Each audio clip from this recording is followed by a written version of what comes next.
Hello students, today we are going to study your class 10th workbook chapter number 13 and 20. And in this video we are going to study the chapter number the 3 days to see.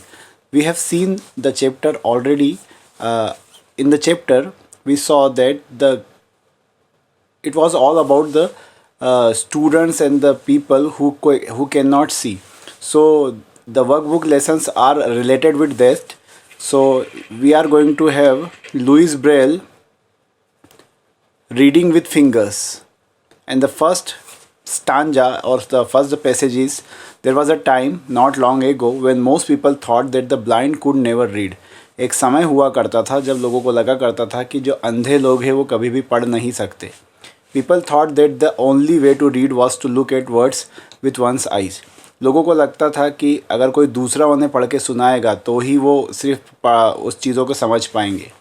Louis Braille did not think so, लेकिन Louis Braille नाम के जो शख्स थे उनको ऐसा बिल्कुल नहीं लगता था. Blind from the age of 3, जब वो 3 साल के थे जन्म से ही वो अंधे, मतलब उसी समय से वो अंधे हो चुके थे.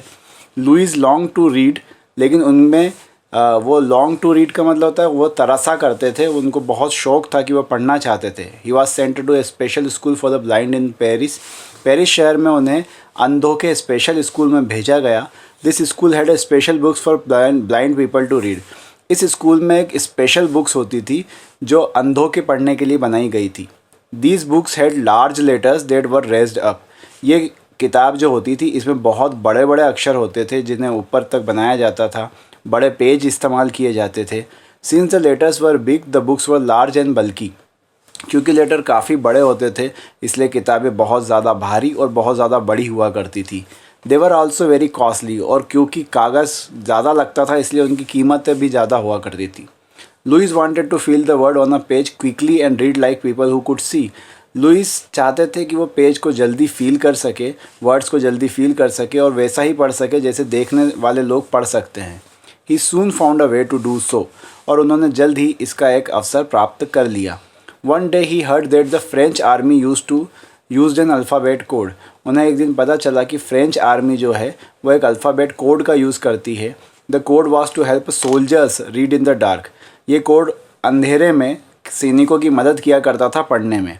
It was made up to small dots and dashes. इस कोड को स्मॉल डॉट और डैशेस से बनाया जाता था. The symbols were also raised up of the papers. Paper में ये अक्षर उठे हुए होते थे. The soldiers read the by running their fingers over them. और अपनी उंगलियों को फिरा कर जो सोल्जर्स है इन कोड को पढ़ लिया करते थे अंधेरे में भी. But even this code needed a lot of space. लेकिन इस कोड के लिए भी बहुत स्पेस की, बहुत जगह की ज़रूरत पड़ती थी. Louis Braille improved upon this code. Louis Braille ने इस कोड को इम्प्रूव किया. He created an alphabet code made of only 6 dots. उन्होंने एक अल्फ़ाबेट कोड बनाया जो सिर्फ 6 डॉट्स से बना हुआ था. The position of the dots stood for the different letters of the alphabet. और डिफरेंट अल्फ़ाबेट्स के लिए डिफरेंट पोजीशंस को उन्होंने तैयार कर लिया.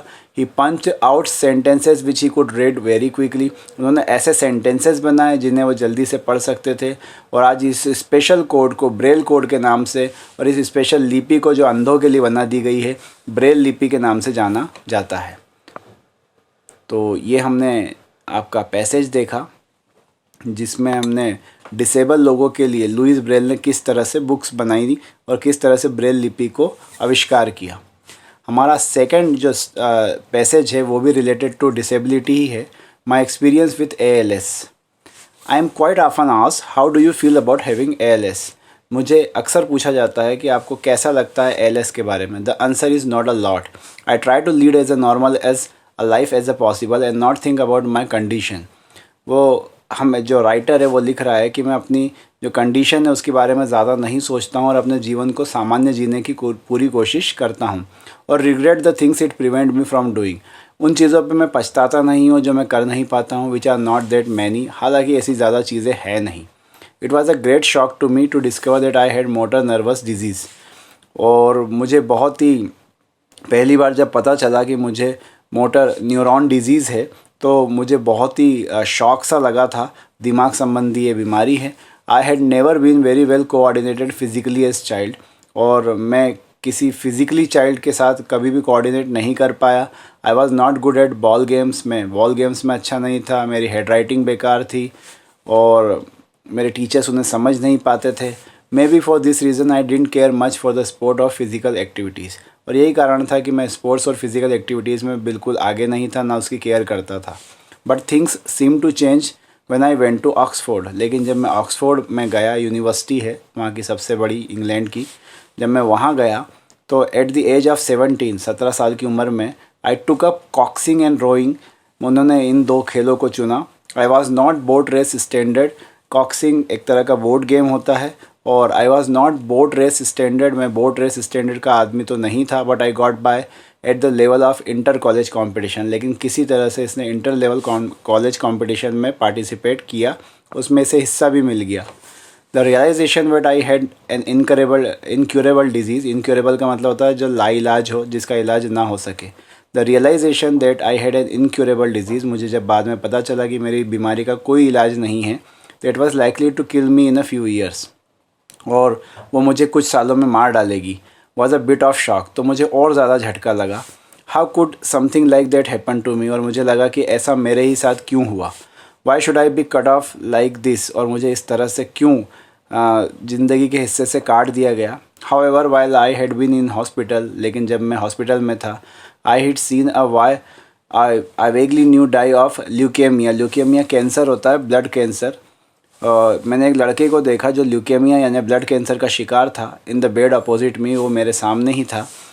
It had not been a pretty sight, ये बहुत अच्छा नहीं था उसे इस तरह हालात में देखना। Clearly there were people who were worse off than me, और मुझे तब एहसास हुआ कि दुनिया में मुझसे भी बुरी स्थिति में लोग हैं। At least my condition didn't make me feel sick, कम से कम मुझे इस कंडीशन में इतना बीमार तो महसूस नहीं होता है। Whenever I feel inclined to be sorry for myself, I remember that boy। जब भी मुझे अपने लिए अफसोस होता है तो मैं उस बच्चे को याद करके सोच लेता हूँ कि दुनिया में मुझसे भी बुरी स्थिति में लोग रहते हैं। My dreams at that time were rather disturbed। मेरे सपने तो कहीं डिस्टर्ब हुए थे, टूटे थे। Before my condition had been diagnosed, इससे पहले कि मेरी कंडीशन को डायग्नोस किया जाता, I had been very bored with life। मैं जीवन से निराश हो चुका था। There had not seem to be anything worth doing, करने के लिए जीवन में कुछ बचा ही नहीं था। But shortly after I came out of hospital, जब मैं हॉस्पिटल से बाहर आया थोड़े ही समय बाद, I dreamed that I was going to be executed, और मैंने कुछ करने की ठान ली थी। I suddenly realize that there were a lot of worthwhile thing I could do if I were deprived.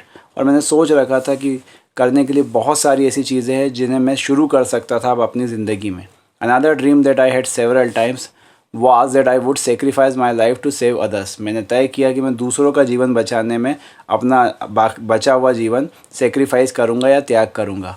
After all if I were going to die anyway, अगर मुझे मरना ही है, it might as well do some good, तो अच्छा करके ही मरना मैं पसंद करूँगा। बट आई डिडंट डाई, लेकिन मैं मरा नहीं। In fact although there was a cloud hanging over my future, हाँ मेरे भविष्य पर हमेशा खतरे के बादल मंडराते रहे। I found to my surprise that I was enjoying life in the present more than before. और अब मैं पाता हूँ कि मैं पहले के मुकाबले और ज़्यादा अपने जीवन को बेहतर तरीके से जी पाता हूँ। I have had motor neuron disease for practically all my adult life. ये बीमारी ज़िंदगी भर मेरे साथ रही। Yet it has not been prevented me from having a very attractive family, लेकिन ना इसने मुझे परिवार बनाने से रोका, ना सक्सेस पाने से रोका, और ना मेरे काम में कभी दिक्कतें आई। आई हैव बीन लकी, मैं लकी रहा। That my condition has progress more slowly than it often the case. दूसरों के साथ जितनी तेज़ी से ये बीमारी उन्हें मार डालती है, मेरे साथ ऐसा कुछ भी नहीं हुआ, और ये बहुत ही स्लो प्रोग्रेस से आगे बढ़ी। But it shows that one need to not lose hope. लेकिन ये दिखाता है कि किसी को उम्मीदें नहीं छोड़ना चाहिए, और इसे लिखा है स्टीफन हॉकिंग ने, जिसने आप अच्छे तरह से जानते हैं। बहुत सारे इन्होंने आविष्कार करे हैं। इनकी कंडीशन के बारे में भी आप जानते होंगे, डिस्कवरी चैनल में इनका शेयर रहा है।